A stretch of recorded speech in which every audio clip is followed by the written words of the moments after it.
नमस्कार, मी पंजाब डक. आज आहे 18 जुलै 2026. तर राज्यात आज 18 तारखेपासून आणखीन काय परिस्थिती राहणार आहे. तर आज 18 जुलैपासून राज्यातला आणखीन आज दुपारनंतर म्हणजे काही काही ठिकाणी दुपार 3च्या नंतर पुन्हा आणखीन पावसाचा जोर वाढत जाणार आहे म्हणून हा अंदाज लक्षात यायचा. खास करून तुम्हाला एक सांगू इच्छितो की सोलापूर जिल्हा, बीड जिल्हा, लातूर जिल्हा, धाराशिव जिल्हा, सांगली जिल्हा, त्याच्यानंतर सांगलीमध्ये आटपाडी, पंढरपूर, सांगोला त्या परिसरामध्ये काय झालं, पाऊस कमी होता. पण ह्या जिल्ह्यातले सर्व शेतकऱ्याला सांगू इच्छितो, तुम्ही घाबरू नका. आणखीन जवळपास 4-5 दिवस 25 तारखेपर्यंत म्हणजे यात्रेपर्यंत, पंढरपूरच्या यात्रेपर्यंत चांगला जोराचा पाऊस पडणार आहे. म्हणून धाराशिव जिल्हा, लातूर जिल्हा, बीड जिल्हा, त्याच्यानंतर सोलापूर जिल्हा, सांगली जिल्हा, त्याच्यानंतर आटपाडी, सांगोला त्या परिसरातले शेतकऱ्यांना अंदाज लक्षात द्यायचा. बारामतीकडे देखील चांगला पाऊस पडणार आहे, फलटणकडे देखील चांगला पडणार आहे म्हणून हा अंदाज त्या शेतकऱ्यांनी देखील लक्षात द्यायचा. त्याच्यानंतर कोल्हापूरकडे देखील जोराचा पाऊस आज सुरू होणार आहे म्हणून कोल्हापूरच्या शेतकऱ्यांनी अंदाज लक्षात द्यायचा. साताऱ्याकडे देखील मुसळधार पाऊस पडेल, कोल्हापूरकडे देखील पश्चिमेकडे मुसळधार पडणार आहे म्हणून हे लक्षात द्यायचं. म्हणजे सांगायचं झालं तर रत्नागिरीपासून तर पालघरपर्यंत त्या संपूर्ण घाटमाथ्यावर आजपासून जवळपास 5 दिवस चांगला जोराचा पाऊस पडणार आहे म्हणून हा अंदाज लक्षात यायचा. पुण्याकडे देखील आज जोरात पावसाला सुरुवात होणार आहे. मुंबईला देखील जोरात पाऊस पडणार आहे ह्या 5 दिवसामध्ये म्हणून हे मुंबईकरांनी अंदाज लक्षात यायचा. नाशिकला, त्र्यंबकेश्वर त्यांनी देखील अंदाज लक्षात यायचा. मराठवाड्यात देखील आज दुपार, आता तर सध्या मराठवाड्यामध्ये परभणी जिल्ह्यामध्ये पाऊस चालू आहे. तर आणखीन तुम्हाला एक सांगतो, आज दुपारच्या नंतर परत जोराचा पाऊस पडणार आहे म्हणून रात्री देखील जोराचा राहणार आहे म्हणून हा मराठवाड्यातल्या शेतकऱ्यांना अंदाज लक्षात यायचा. मराठवाड्यामध्ये जिल्ह्यामध्ये सांगायचं झालं तर हिंगोली जिल्हा, नांदेड जिल्हा, परभणी जिल्हा, जालना जिल्हा, संभाजीनगर, धाराशिव आणि लातूर ह्या जिल्ह्यातल्या मराठवाड्यातल्या सर्व जिल्ह्याला सांगतो की तुम्ही म्हणजे ह्या 25 तारखेपर्यंत चांगला जोराचा पाऊस पडणार आहे म्हणून अंदाज सर्व शेतकऱ्यांना लक्षात द्यायचा. कोणताच गाव आणि कोणता भाग वंचित राहणार नाही. दररोज पाऊस पडणार आहे, फक्त वेगवेगळा भाग कव्हर करीत राहणार नाही म्हणून हा अंदाज मराठवाड्यातल्या शेतकऱ्यांना लक्षात द्यायचा. विदर्भ 6-5-11 जिल्ह्यामध्ये वर्धा जिल्हा झालं, नागपूर जिल्हा झालं, भंडारा जिल्हा झालं, यवतमाळ झालं, अकोला, अमरावती, बुलढाणा तिकडे देखील त्या 11 जिल्ह्यामध्ये गडचिरोली, चंद्रपूर तिकडे देखील म्हणजे आज 18 पासून पावसाचा जोर वाढत जाणार आहे तर 25 तारखेपर्यंत दररोज वेगवेगळ्या भागात चांगला जोराचा पाऊस पडणार आहे म्हणून हा अंदाज त्यांनी देखील लक्षात द्यायचा.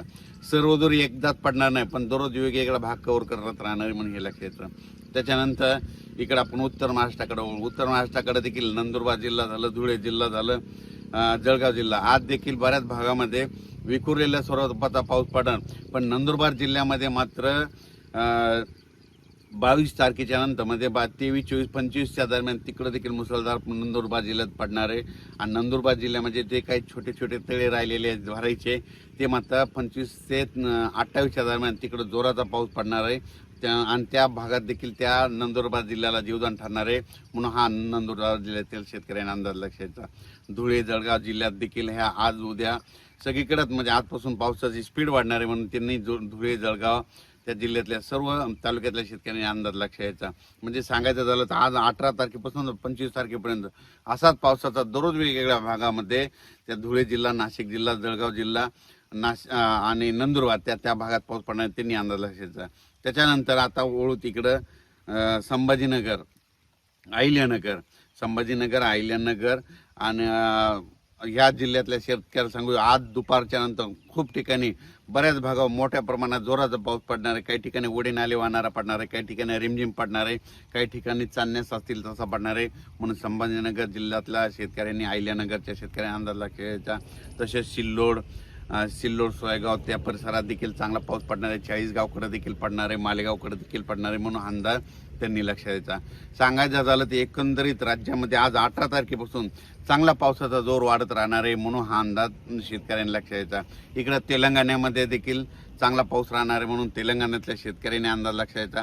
कर्नाटककडे देखील पाऊस पडणार आहे आणि मध्य प्रदेशच्या जे खंडवाचे आपले महाराष्ट्राचे जे काही लगतचे जिल्हे आहेत मध्य प्रदेशकडे काय होणार आहे 22-23 तारखेच्या नंतर एक लो प्रेशर आहे त्याचं ते चक्रीवादळात रूपांतर होणार आहे. मग ते काय होणार आहे नागपूरकडून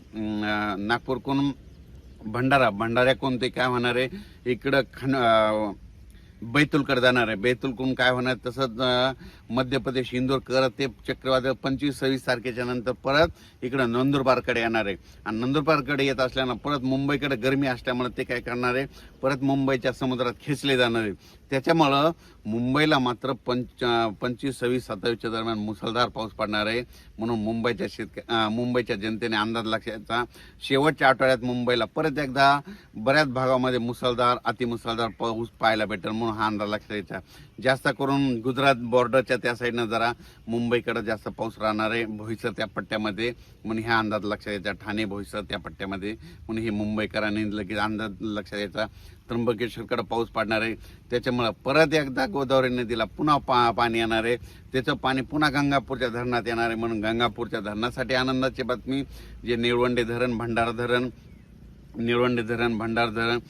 जे धरणं आहेत त्या धरणात देखील परत काय होणार आहे, हे शेवटच्या आठवड्यात तिकडे जोरात पाऊस पडणार आहे वरती. त्याच्यामुळे तिकडं त्या धरणाच्या क्षेत्रातील लाभ म्हणजे कॅचमेट एरियात पाऊस पडणार, मग त्यांच्यासाठी आनंदाची बातमी. पुण्याकडे देखील पाऊस पडणार आहे, म्हणून पुणेकरांनी देखील अंदाज लक्षात घ्यायचा. सांगायचं झालं तर मी म्हटलं होतं ना, जवळपास 15 तारखेपासून तर 30. सांगायचं झालं तर काय होणार आहे, हे पाऊस आहे ना, म्हणजे आज 18 तारखेपासून आणखीन स्पीड वाढणार आहे, 20च्या नंतर आणखीन जास्त स्पीड वाढणार आहे. म्हणून जवळपास 25-27 पर्यंत राज्यात सगळीकडे पाऊस पडणार आहे. आणि सगळं फक्त एवढंच आहे, फक्त सगळीकडे एकदाच पडणार नाही, फक्त दररोज वेगवेगळ्या भागात पडत राहणार आहे. म्हणून हा अंदाज सर्व शेतकऱ्यांनी लक्षात घ्यायचा.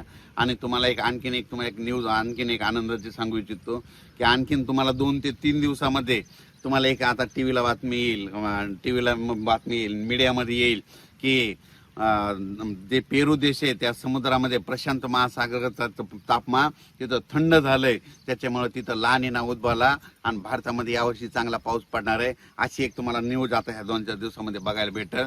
आणि तुम्हाला सांगतो ती आता जवळपास येईल तुम्हाला न्यूज, म्हणून हे तुम्हाला सांगू इच्छितो. कारण की तिथं जर समुद्राचं पाणी थंड झालं तर आपल्याकडे पाऊस पडतो, असं ला निना उद्भवतो त्याला म्हणतात, म्हणून तुम्हाला एक सांगू इच्छितो. सांगायचं झालं तर 18 तारखेपासून, आज 18 जुलैपासून ते 30 तारखेपर्यंत महाराष्ट्रातल्या सगळ्या जिल्ह्यात पाऊस पडणार नाही, कोणाचंच पीक सुकणार नाही. म्हणून ही सर्वप्रथम आनंदाची बातमी. राज्यात सगळीकडे पाऊस पडणार आहे, फक्त दररोज एक दिवस इकडं तिकडं असा पडत राहणार आहे. म्हणून हा अंदाज सर्व शेतकऱ्यांनी लक्षात घ्यायचा.